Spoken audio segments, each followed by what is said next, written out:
Bonjour et bienvenue au JT du siècle, en ce mercredi 24 mars. En Allemagne, nous apprenons qu'un mandat d'arrêt a été lancé contre le général Erich Ludendorff, inculpé d'avoir pris part au coup d'État. Luswitz a été arrêté. Quant à M. Nusk, celui-ci a démissionné de son poste de ministre auprès du président Hébert. Le mouvement spartakiste prend de l'extension en Rhénanie, en Westphalie, en Saxe et autour de Berlin.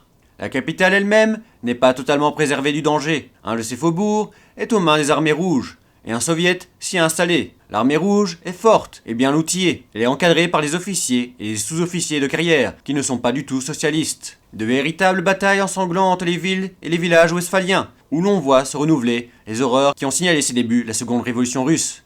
La famine chasse les cités de ses habitants, qui vont piller les campagnes et s'y heurtent aux paysans armés. Le gouvernement de Berlin s'efforce de rallier des troupes pour les renvoyer contre les mutins. Le chancelier Bauer et le vice-chancelier Schiffer ont fait entrevoir à un journaliste anglais le règne prochain du bolchevisme et l'établissement du régime des soviets, comme conséquence, selon eux, de la dureté des clauses du traité de Versailles.